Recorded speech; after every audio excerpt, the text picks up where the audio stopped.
Begitu kita menikah, kita diperintahkan oleh Allah litaskunu. Fa'ilnya itu adalah wawu jama. Kamu yang membuat sakinah. Jadi bukan Tuhan, kamu yang ditugasi membangun sakinah litaskunu. Adapun mawaddah dan rahmah itu janji Allah, wa ja'ala bainakum mawaddatan wa rahmah. Allah berjanji kalau sakinahnya beres, nanti akan kami buatkan mawaddah. Itu pun tidak selamanya. Setelah habis mawaddah nanti di penghujungnya akan muncul rahmah, semacam itu.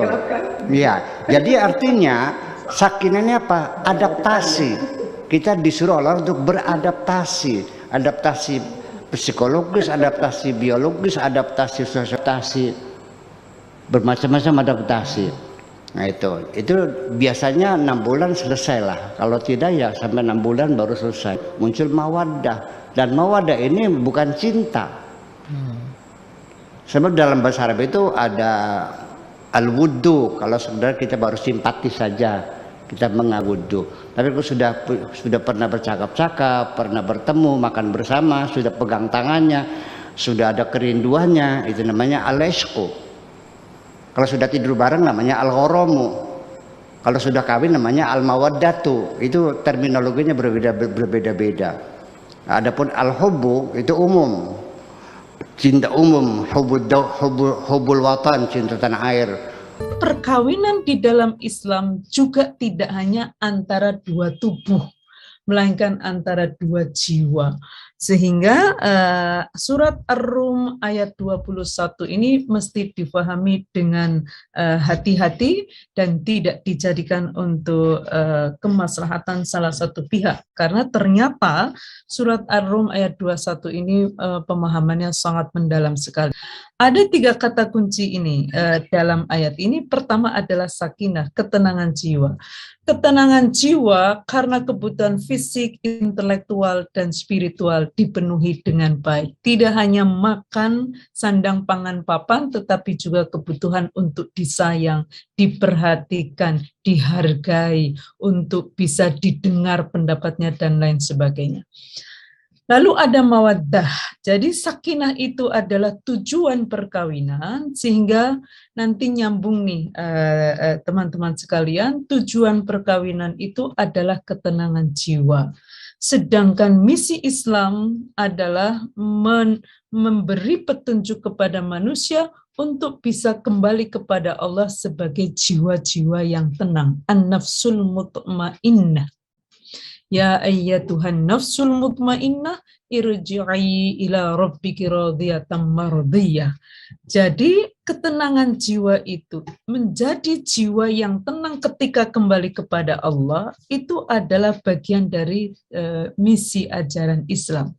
Maka siapapun yang memutuskan menikah dan berkeluarga, dia harus menjaga ketenangan jiwa, dan ketenangan jiwa itu hanya mungkin muncul kalau semua pihak saling bekerja sama untuk kemaslahatan bersama. Karenanya sakinah yang menjadi tujuan dari perkawinan itu hanya mungkin terjadi kalau kedua belah pihak, suami dan istri, punya mawaddah. Mawaddah adalah cinta yang memberi manfaat pada pihak yang mencintai. Saya ingin menikahimu karena saya berbahagia bersamamu, itu mawaddah. Mawaddah bagus, tetapi tidak cukup, karena mawaddah, kalau bekalnya mawaddah saja, mawaddahnya tipis pula, lalu luntur, tinggal egois. Yang penting saya bahagia, bodoh amat pasangan saya menderita demi kebahagiaan saya. Maka mawaddah sejak awal harus disertai dengan rahmah. Ini adalah cinta yang memberi manfaat pada pihak yang dicintai, sehingga contohnya adalah saya ingin menikahimu karena saya ingin membuatmu bahagia. Nah, rahmah, kalau Tuhan tidak ada persoalan, hanya punya rahmah, Tuhan tidak masalah, karena Tuhan itu qiyamuhu binafsihi. Tetapi selama kita menjadi manusia, rahmah harus disertai dengan mawaddah, karena kalau hanya rahmah, kita bisa jatuh seperti lilin, membakar demi kebahagiaan orang lain. Singkat kata, sakinah atau ketenangan jiwa yang menjadi tujuan dalam perkawinan itu hanya mungkin kalau suami dan istri selama pernikahan memiliki, menjaga, menyuburkan, memelihara mawaddah warohmah sekaligus bersama-sama. Selalu mempertimbangkan setiap tindakan dalam perkawinan itu berdampak maslahat bagi diri sendiri sekaligus suami atau istrinya, berdampak maslahat bagi suami atau istrinya sekaligus diri sendiri. Sahabat sekalian, istilah sakinah, mawaddah, warahmah cukup populer di Indonesia. Ia sering muncul dalam kartu undangan perkawinan dan doa-doa yang dipanjatkan bagi calon mempelai dan pengantin baru. Ketiga istilah ini diambil dari Quran surat Ar-Rum ayat 21. Wa min ayatihi an khalaqalakum min anfusikum azwajan litaskunu ilaiha wa ja'ala bainakum mawaddata wa rahmah inna fi dzalika laayatil liqaumin yatafakkarun. Yang artinya, dan di antara tanda-tanda kekuasaannya ialah Dia menciptakan untukmu pasangan dari jenismu sendiri, supaya kamu cenderung dan merasa tentram kepadanya, dan dijadikannya di antaramu rasa kasih dan sayang. Sesungguhnya pada yang demikian itu benar-benar terdapat tanda-tanda bagi kaum yang berfikir. Sahabat sekalian, mari kita lihat lebih dekat makna dari istilah-istilah tersebut. Yang pertama, istilah sakinah. Kata sakinah secara sederhana dapat diterjemahkan sebagai kedamaian. Berdasarkan ayat-ayat Al-Quran, yang diantaranya Quran surat Al-Baqarah ayat 248, Quran surat At-Taubah ayat 26 dan 40, Quran surat Al-Fat ayat 4, 18 dan 26, makna sakinah atau kedamaian itu didatangkan Allah ke dalam hati para nabi dan orang-orang yang beriman agar tabah dan tidak gentar menghadapi rintangan apapun. Jadi berdasarkan arti kata sakinah pada ayat-ayat tersebut, maka sakinah dalam keluarga dapat dipahami sebagai keadaan yang tetap tenang meskipun menghadapi banyak rintangan dan ujian kehidupan. Selanjutnya, sahabat sekalian, kata mawaddah. Quraisy Shihab dalam Al-Quran menjelaskan bahwa kata ini secara sederhana dari segi bahasa dapat diterjemahkan sebagai cinta. Istilah ini bermakna bahwa orang yang memiliki cinta di hatinya akan lapang dadanya, penuh dengan harapan, dan jiwanya akan selalu berusaha menjauhkan diri dari keinginan buruk atau jahat. Ia akan senantiasa menjaga cinta baik di kala senang maupun susah atau sedih. Itu makna mawaddah. Selanjutnya, kata rahmah. Secara sederhana dapat diterjemahkan sebagai kasih sayang. Nah, istilah ini bermakna keadaan jiwa yang dipenuhi dengan kasih sayang. Rasa kasih sayang ini menyebabkan seseorang akan berusaha memberikan kebaikan, kekuatan, dan kebahagiaan bagi orang lain dengan cara-cara yang lembut dan penuh kesabaran. Jadi sahabat sekalian, keluarga ideal adalah keluarga yang mampu menjaga kedamaian dan memiliki cinta dan kasih sayang. Unsur cinta dan kasih sayang harus ada untuk saling melengkapi agar pasangan dapat saling membahagiakan. Kebahagiaan mungkin akan terasa pincang jika hanya memiliki salah satunya. Cinta atau mawaddah adalah perasaan cinta yang melahirkan keinginan untuk membahagiakan dirinya. Ungkapan yang bisa menggambarkannya adalah, aku ingin menikahimu karena aku bahagia bersamamu. Nah, sedangkan kasih sayang atau rahmah adalah perasaan yang melahirkan keinginan untuk membahagiakan orang yang dicintainya. Ungkapan ini menggambarkan rahmah. Aku ingin menikahimu karena aku ingin membuatmu bahagia. Nah, pasangan suami istri memerlukan mawaddah dan rahmah sekaligus. yakni perasaan cinta yang melahirkan keinginan untuk membahagiakan dirinya sendiri sekaligus pasangannya. Dalam suka maupun duka, tanpa menyatukan keduanya, akan muncul kemungkinan pasangan suami dan istri hanya peduli pada kebahagiaan dirinya masing-masing, atau memanfaatkan pasangannya demi kebahagiaannya sendiri tanpa peduli kepada kebahagiaan pasangannya. Ringkasnya, bahwa mawaddah dan rahmah adalah landasan batiniah atau dasar ruhani bagi terwujudnya keluarga yang damai secara lahir dan batin. Kunci membangun keluarga sakinah dan harmonis, ikuti agama. Itu kuncinya. Bagaimana agama memandu Anda menjadi keluarga yang sakinah, Anda ikuti. Pertama, ikhlaskan pernikahan Anda karena Allah. Kalau dulu Anda menikah karena disuruh oleh orang tua, didesak oleh keluarga, faktor umur, faktor ekonomi, faktor keamanan, politik, dan seterusnya yang lain-lain ini, Anda ubah sekarang. Niat Anda di detik ini pada saat Anda ikutin acara kita ini, ubah niatnya karena Allah SWT. Karena rumah tangga itu bahtera pahala yang paling besar.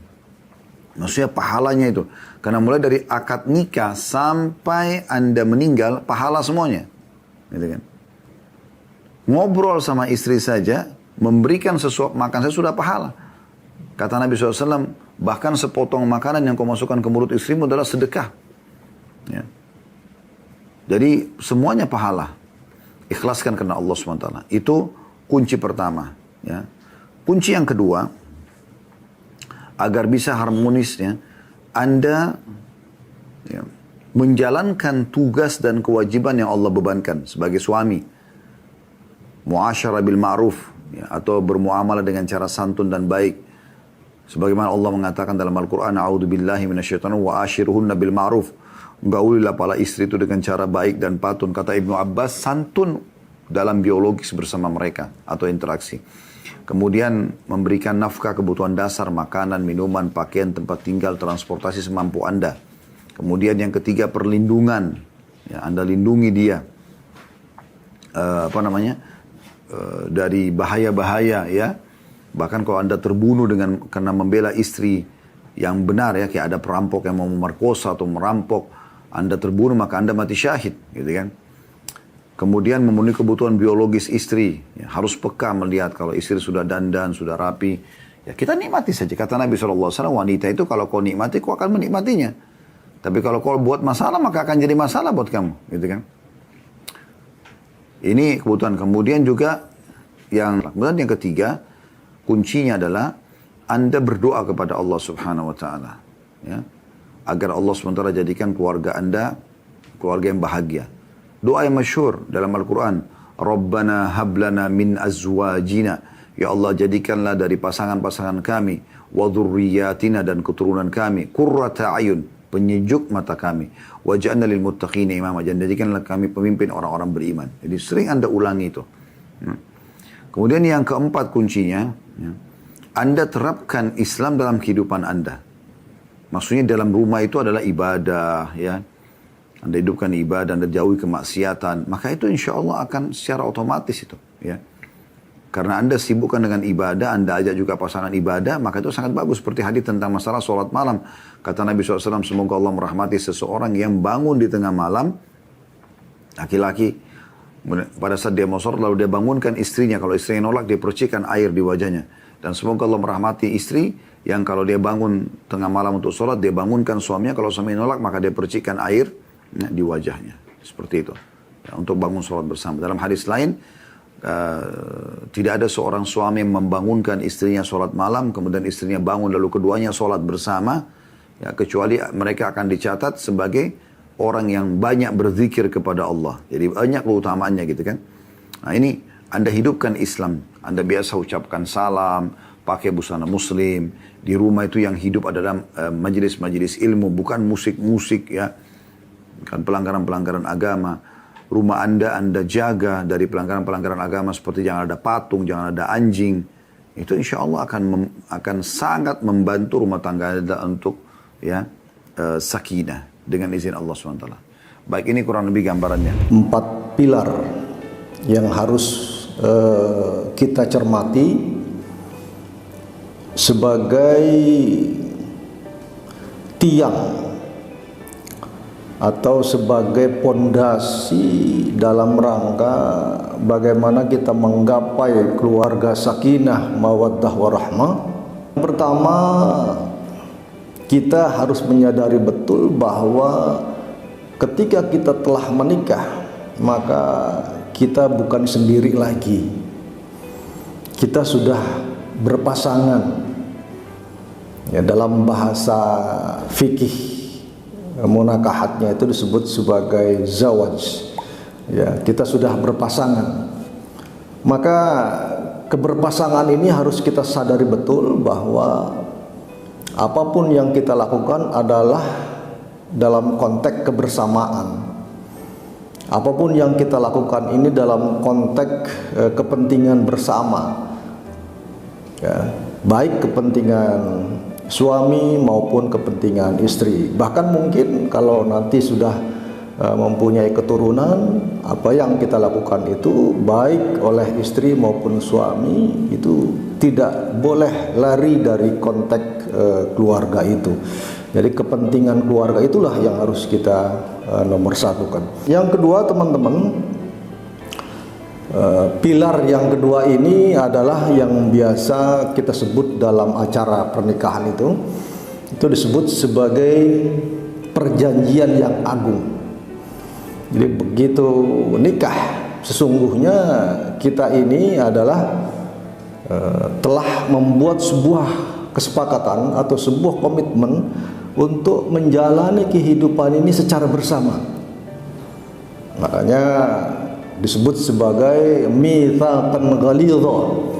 Jadi di dalam Al-Qur'an itu disebutnya sebagai perjanjian yang agung, sebuah komitmen bersama, ya, untuk bagaimana kita menjaga agar jangan sampai kemudian ya perjanjian ini kita langgar.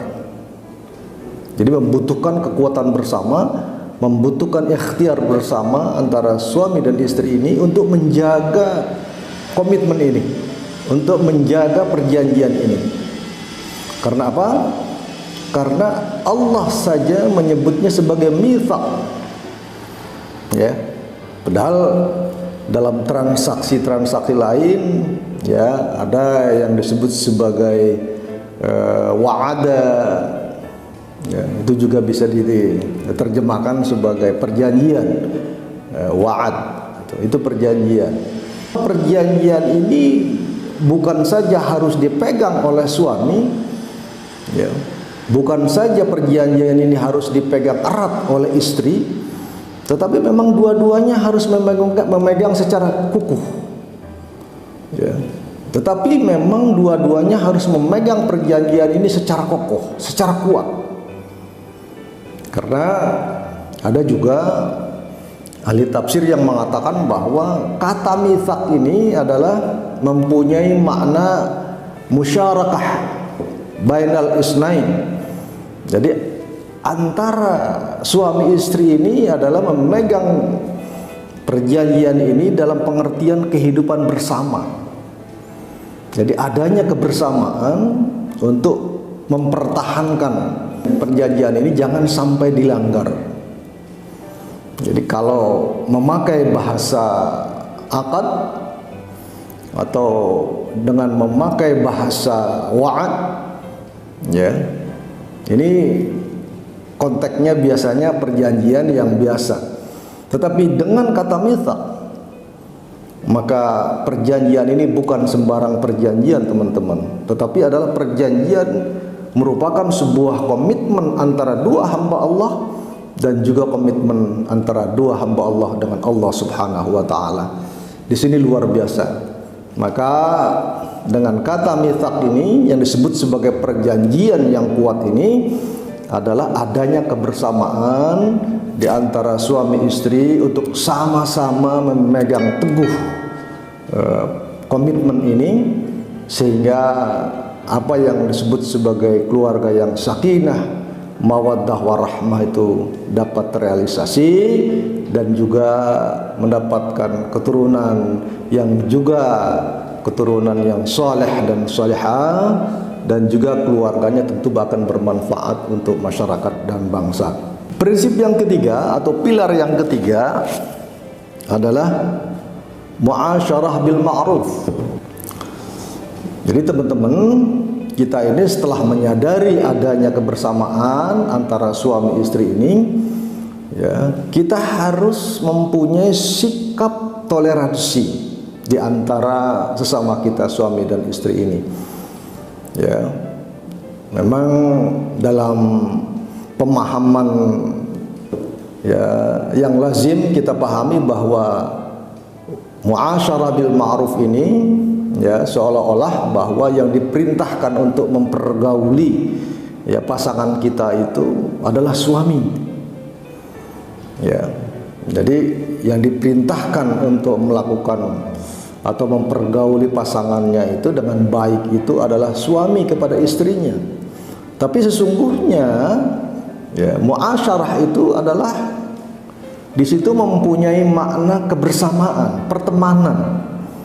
Sehingga bukan saja seorang suami yang berkewajiban untuk mempergauli istrinya dengan baik, tetapi sebaliknya juga ya, istri juga harus mempunyai perilaku yang baik ya, mempunyai sifat-sifat yang baik ketika berinteraksi dengan suaminya. Seorang istri pun juga harus bertanggung jawab ya, untuk berperilaku baik, sopan santun yang baik, akhlak yang baik ya, ketika berbicara juga dengan cara yang baik. Begitu juga suaminya, ulas asih kepada istrinya, sayang kepada istrinya ya. Jadi ada kebersamaan. Prinsip yang keempat adalah prinsip musyawarah ya, wasyawirhum fil amri. Jadi di dalam berkeluarga itu teman-teman ya, kita harus mampu memanage rumah tangga itu dengan dasar musyawarah.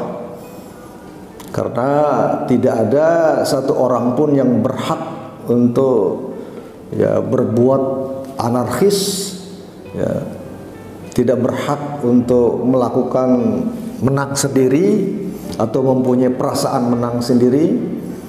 Begitu juga tidak boleh jadi antara pasangan kita itu yang mempunyai merasa atau mempunyai perasaan benar sendiri ya. Jadi dasarnya yang keempat ini teman-teman, kita bagaimana mengkondisikan di dalam rumah tangga kita itu dengan dasar musyawarah. Jadi apa? Membina rumah tangga yang sakinah, mawaddah, warahmah. 5 saja, mungkin 5 kiat ya, agar hubungan ya, antara suami dan istri dalam membina rumah tangganya menjadi harmonis, menjadi bagus. Yang pertama, yang paling pertama adalah perbaiki hubungan dengan Allah Subhanahu wa taala. Ya. Perbagus hubungan kita dengan pencipta kita. Bagaimana caranya? Ya perhatikan ya, perintah-perintahnya. Jalankan kewajiban-kewajiban yang diwajibkan kepada kita. Jauhi larangan-larangannya. Jaga batasan-batasannya. Apa kata Nabi sallallahu alaihi wasallam dalam hadis yang sahih? Ihfazillaha yahfazka. Jagalah Allah, niscaya Allah akan menjagamu. Yang kedua, kiat ya, agar hubungan di rumah tangga, hubungan jalinan ya, pernikahan ini terus langgeng adalah jangan mudah melupakan kebaikan pasangan hanya karena 1-2 kesalahan. La yafraq mu'minun mu'minah in kariha minha khuluqa radhiya minha akhar. Kata Nabi, janganlah seorang mukmin membenci seorang mukminah. Mungkin ada yang bertanya, kenapa enggak disebut suami di sini? Ya. Kenapa mukmin? Ya. Disebutkan di antara ilahnya apa? Rasulullah SAW ingin menyebutkan orang mukmin itu tidak mudah membenci wanita yang mukminah. Di suami kalau memang dia beriman, jangan mudah membenci istrinya. In kariha minha khuluqa, bila ada perangai, bila ada akhlak yang dia tidak sukai, radhiya minha akhar, masih ada perangai-perangai yang lainnya yang dia sukai. Jadi mengatakan inni uritun nar, sungguhnya aku diperlihatkan neraka. Faraitu aktsara ahliha an-nisa, lalu aku lihat penghuninya yang paling banyak adalah wanita. Harus bergetar hati kita kalau kita sebagai wanita mendengar ini. Kata Nabi apa? Paling banyak penghuninya adalah wanita. Kaget para sahabiat. Kenapa wahai Rasulullah? Mereka bertanya, apa sebabnya? Yakfurna billah, apakah mereka kafir kepada Allah? Kata Nabi, yakfurnal ashir wa yukthirnal la'nah. Ya, kata Nabi enggak, tapi mereka yakfurnal ashir. Tidak tahu terima kasih terhadap pemberian suami. Yakfurnal ashir, dia kufur terhadap pemberian suami. Di suaminya mungkin penghasilannya 1 juta mungkin atau 2 juta, dia tidak hargai, dia remehkan. Wa yukthirnal la'nah, dan banyak nyumpah lah kalau bahasa kita, banyak mengumpat. Nah, ini 2 perangai yang wajib dijauhi oleh seorang muslimah. Karena memang Nabi menyebutkan 2 hal ini yang menyebabkan neraka itu dipenuhi oleh para wanita. Yang ketiga, yang perlu kita tumbuhkan dalam diri kita atau biasakan dalam rumah tangga kita adalah sering-sering saling memberikan hadiah. Karena kata orang bijak itu cinta adalah pengorbanan gitu. Jadi tak bisa dipungkiri manusia ini kalau dibaikin tumbuh cintanya. Kata penyair apa? Ahsin ilan nas tasta'bid qulubahum wa talama ista'badal ihsanu insana. Berbuat baiklah pada manusia, niscaya engkau akan miliki hatinya. Engkau akan perbudak hatinya. Karena sejak lama kebaikan itu dapat menawan hati seorang manusia.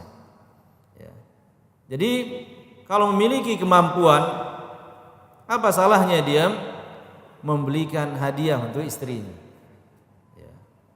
Meskipun tidak mahal, sesuai dengan kemampuannya. Karena pengaruh hadiah ini jelas nyata. Nabi SAW mengatakan dalam hadisnya, tahadu tahabbu, saling berikanlah kalian hadiah, niscaya kalian akan saling mencintai. Mungkin dia belikan, kalau dia mampu belikan baju. Kalau dia memiliki kemampuan belikan cincin, cincin. Kalau dia mampu belikan sendal, sendal. Istri juga. Kalau uangnya enggak sebanyak suaminya, mungkin dia belikan peci, atau dia belikan pulpen misalkan, atau hal-hal yang rian. Yang penting ada tahadi, itu saling memberikan hadiah, dan jangan diremehkan. Saya berikan kamu kalung, kamu cuma beli sendal. Nah ini enggak boleh begitu. Sudah dibelikan, dipatahkan pula semangatnya. Jadi saling berikan hadiah ini ternyata besar juga pengaruhnya terhadap kelanggengan atau keharmonisan sebuah rumah tangga. Yang kelima adalah fokuslah menunaikan kewajiban masing-masing, tanpa harus menunggu haknya terpenuhi. Karena hak kita sebagai suami terletak pada kewajiban yang ditunaikan oleh istri. Istri juga haknya terletak pada kewajiban yang ditunaikan oleh suami.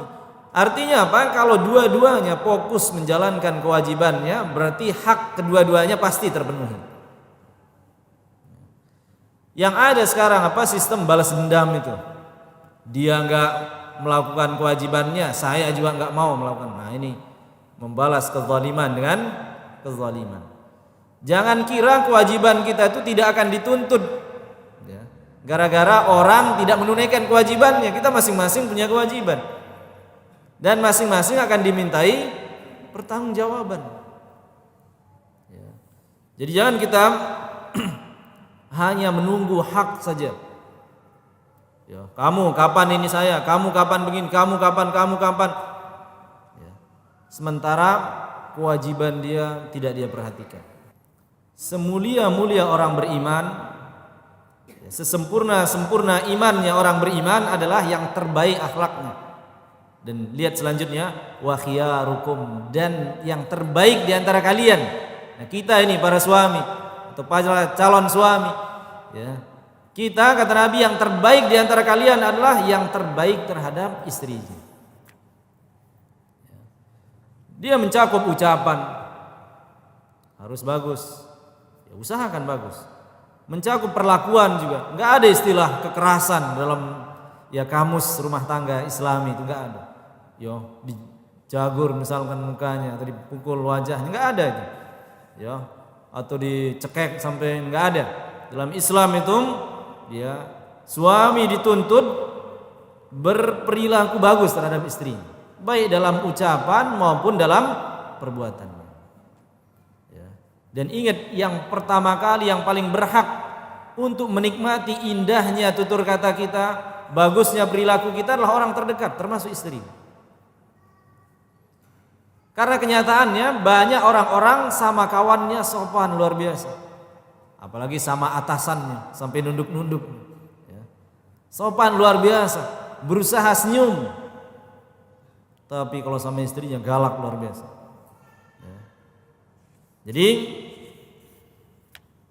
ya muslim yang mulia atau suami yang sejati ya bukanlah yang membuat istrinya ketakutan terus 24 jam di dalam rumah, tidak ya. Di suami justru menghadirkan kenyamanan ya, terhadap istri. Jadi tutur katanya bagus ya, perlakuannya juga bagus. Dan ternyata kita dapat ya menggapai predikat orang terbaik, lelaki terbaik melalui istri. Ya. Ternyata istri ini bisa jadi barometer baik dan buruknya seorang suami. Ya. Mungkin ada yang bertanya, kenapa kok segitu besarnya keutamaannya, kok bisa menjadi orang terbaik dengan berbuat baik sama istri? Ya karena berperilaku baik terus-menerus terhadap istri ini bukan suatu yang mudah ya. Kalau sama tamu sehari 2 hari wajar ini, dia bagus sehari 2 hari. Istri 24 jam dilihat ya. Dia ketemu serumah tiap hari, mau ke hamam ketemu lagi, ke kamar ketemu lagi.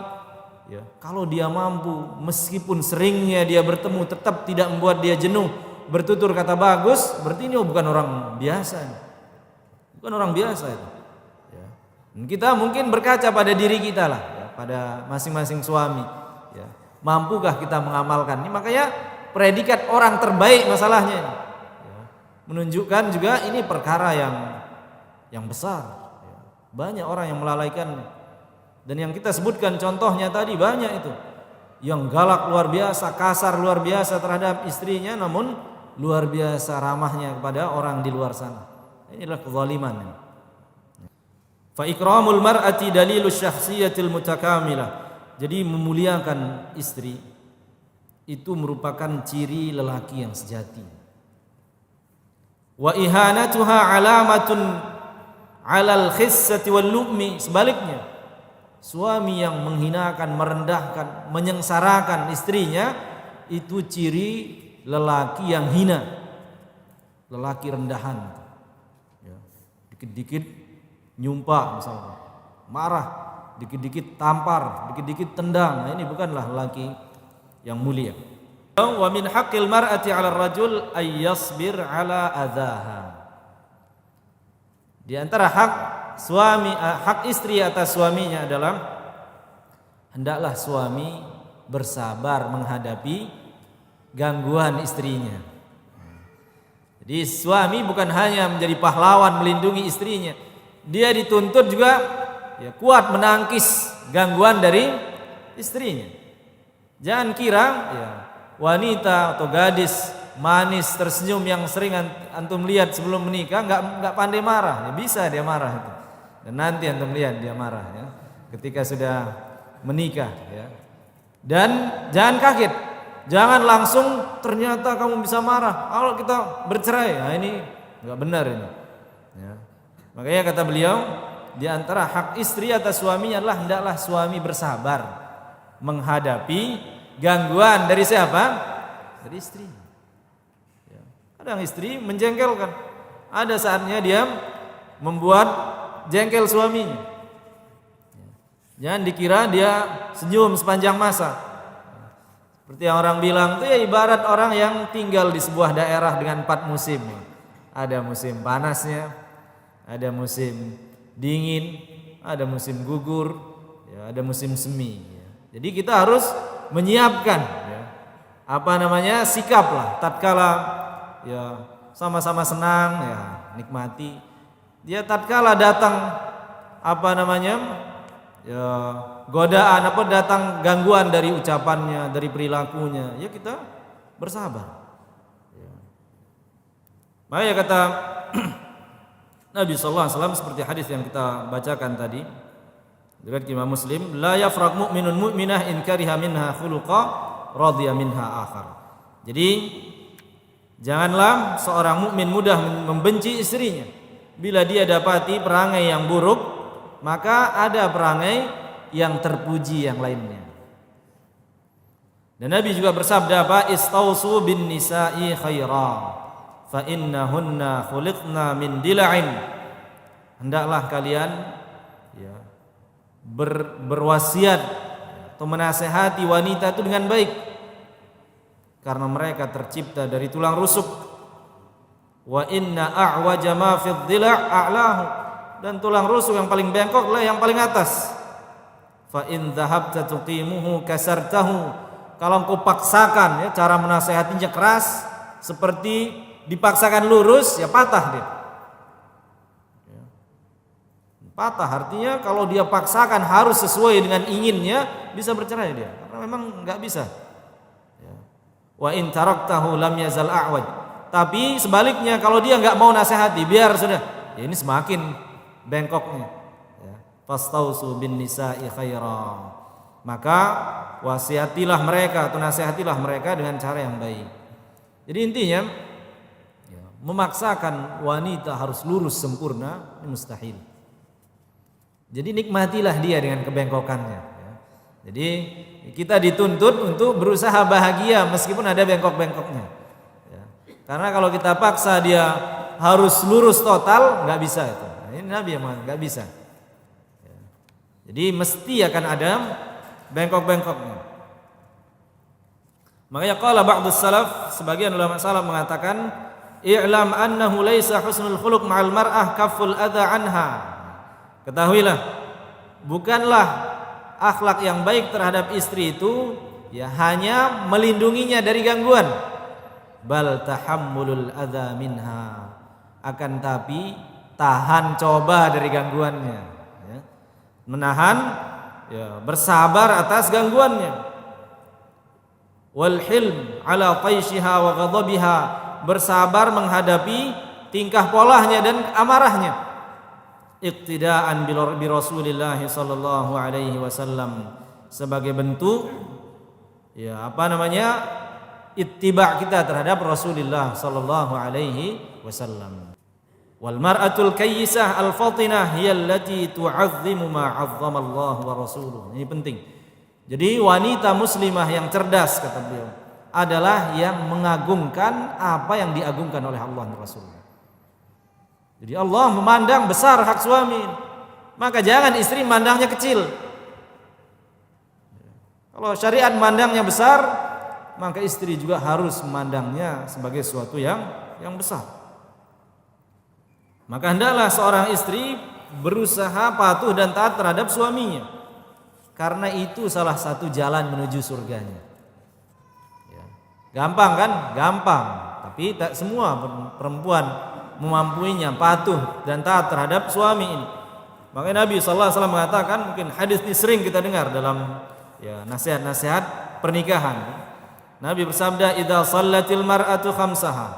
Lihat, yang pertama disebutkan apabila seorang wanita sholat 5 waktu, yang wajib-wajib saja. Ya.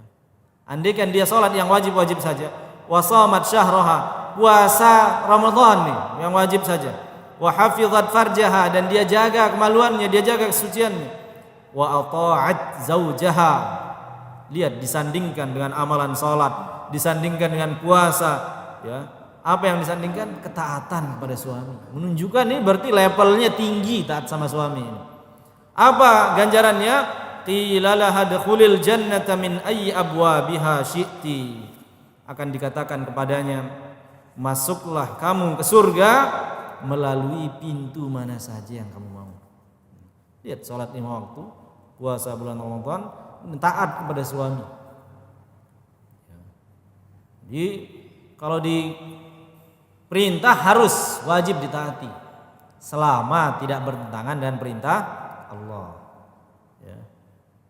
Terlebih apabila perintahnya ini untuk mengajak untuk berhubungan. Ini dibahas oleh para ulama, meskipun mungkin sifatnya pribadi, tapi dibahas. Jadi kalau suami yang memerintahkan atau mengajaknya untuk berhubungan, maka harus dia taat. Bahkan ancamannya keras. Bila dia menolak dan suaminya marah, ya, maka malaikat akan melaknatnya. Mungkin seorang perempuan protes, kenapa seberat itu, ya, ancamannya? Ya, karena kalau dia minta makan mungkin ditolak, bisa dia makan di luar. Oh, minum bisa minum di luar, tapi kalau itu ditolak, di mana dia akan? Dia berzina, wal'iyadzubillah. Dia akan mencari pelampiasan yang lain sehingga terjerumuslah suaminya dalam dosa besar gara-gara hal sepele, dia menolak. Ya, makanya dampaknya besar ketika dia menolak, makanya ancamannya juga besar. Malaikat melaknatnya. Gimana deh? Malaikat melaknatnya. Dan Allah Subhanahu wa taala murka sama dia. Tapi kalau yang diperintahkan haram, ini tidak boleh ditaati. Ya. Jangan disuruh. Ya. Saya lebih senang lihat kamu ke pasar, nggak perlu pakai jilbab misalkan. Nah ini dikasih hati, nggak boleh. Ya. Atau dia bilang saya lebih senang lihat kamu ke pasar pakai celana pendek. Nah ini nggak boleh ditaati, karena ini jelas haram, ya, melanggar perintah Allah Subhanahu wa taala. Kemudian yang kedua di antara hak suami atas istrinya adalah, ini perlu juga diperhatikan oleh para istri, antasuna irdahu wa tuhafidh ala syarafiha. Ya. Hendaklah seorang istri menjaga kehormatan istrinya, menjaga kehormatan suaminya, menjaga nama baik suaminya. Jangan dia biarkan aib suaminya itu jadi santapan teman-teman Facebooknya. Kesal sedikit langsung update, dasar suami pelit, nggak pernah saya temukan orang sepelit kamu. Dibaca kemudian sama seluruh kawannya, akhirnya apa? Oh, suaminya ternyata pelit orang ini. Oh, ternyata si fulan pelit. Ya. Atau ketika dia mendapati suaminya terjerumus dalam hal yang terlarang, misalkan bukannya nasihati, justru dibilang dasar suami, ya, suka makan yang haram, suka ini. Nah, ini kan dia dikatakan oleh libas, ya, hunna libasul lakum wa antum libasul lahum. Mereka adalah pakaian bagimu dan kamu pakaian bagi mereka. Pakaian itu memberikan kehangatan, menutupi, ya, bukan mencoreng nama baiknya. Dan ingat, seringkali terjadi perceraian diawali dengan hal seperti ini. Dan ingat, yang membaca itu bukan hanya orang yang senang sama si istri yang memposting, bisa jadi keluarga suami yang baca. Bagaimana perasaannya? Bapaknya yang baca, ibunya yang baca, saudara yang baca. Maka terancam posisi istri ini. Akan datang mungkin dia ketemu sama ibunya, istrimu itu nggak punya adab, ceraikan dia. Dia mempermalukan. Nah, di sini bisa terjadi hal seperti itu. Ya. Makanya sudah sangat tidak beradab. Ya. Kalau ada seorang istri ya, mengumbar aib-aib suaminya di medsos, di media sosial. Ya. Ini termasuk ya, kufur nikmat juga. Ya, dia sudah diberikan nafkah oleh suaminya, malah dibalas dengan memperburuk nama baiknya. Kemudian kita ambil tiga lagi. Wa min haqqi zauj ala zaujatihi, di antara hak suami atas istrinya adalah an tatazayyana lahu wa tatajammal. Hendaklah istri ya berusaha tampil cantik lah di hadapan suaminya. Ya, ini terkadang dilalaikan. Padahal pas dia sebelum menikah nggak pernah dia kurang penampilannya, kurang pakaiannya kusut sedikit langsung setrika, ya. Kurang harum sedikit langsung beli parfum. Ya, setelah menikah semua itu seolah-olah macet. Ya, padahal di saat itulah dia menghasilkan pahala. Ya, di situ dia menghasilkan pahala. Jadi Islam ini menganjurkan wanita ketika tampil di luar rumah biasa-biasa saja. Tapi kalau di dalam rumahnya dia disunnahkan, dianjurkan tampil semenarik-menarik mungkin. Ya, pokoknya di situlah dipasang seluruh kecantikannya. Ya, agar suaminya tergoda, akan suaminya terhibur di situ. Jadi jangan seperti yang disebutkan oleh Syekh di sini. Peribahasa orang-orang Arab di sana yang mengatakan banyak wanita ini qirdun fil bait wa ghazal fis syari'. Ya. Apa arti qirdun? Monyet, ya. Monyet dalam rumah namun menjadi ghazal. Ghazal ini senggah. Apa senggah itu? Kijang, ya. Karena orang Arab itu biasanya simbol kecantikan itu mereka pakai kijang itu. Karena dia matanya indah dan tubuhnya ramping, ya. Kalau simbol kejelekan itu mereka pakai kera itu. Ya, karena dia garuk-garuk nggak jelas, ya. Jadi kata beliau banyak para perempuan ini dalam rumahnya nggak perhatian sama sekali terhadap penampilan. Ya. Jadi suaminya ketika memandangnya bukannya tertarik, ya, justru tambah jenuh melihatnya.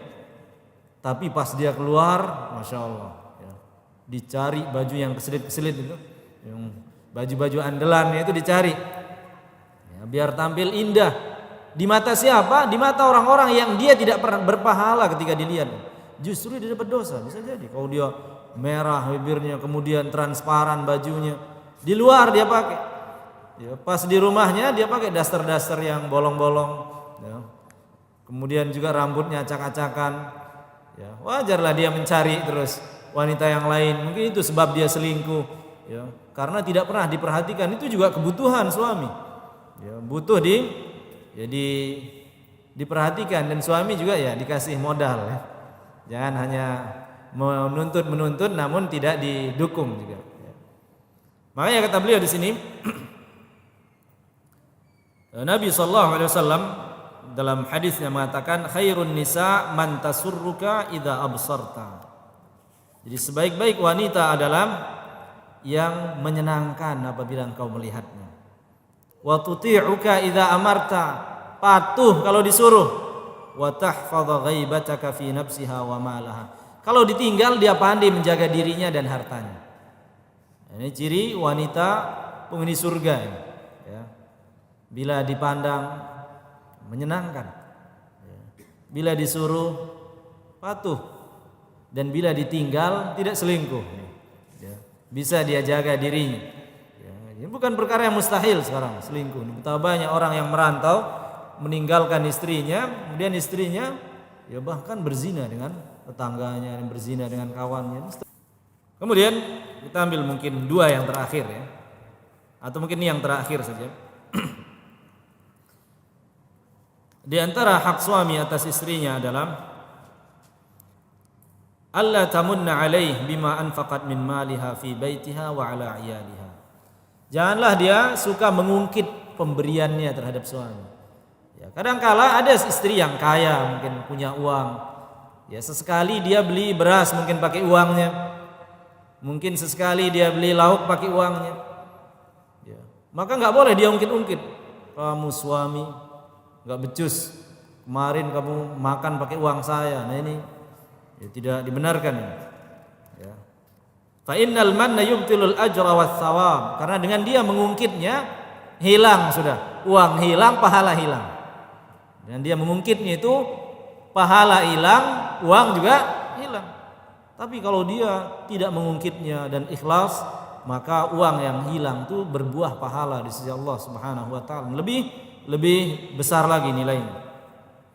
Allah Subhanahu wa taala berfirman, "Ya ayyuhalladzina amanu la tubtilu shadaqatikum bil manni wal adza." Wahai orang-orang beriman, janganlah kalian batalkan sedekah kalian dengan alman, mengungkitnya dan menyakiti orang yang diberikan itu. Subhanakallahumma bihamdik asyhadu an la ilaha illa anta astaghfiruka wa atubu ilaik. Wassalamu alaikum warahmatullahi wabarakatuh.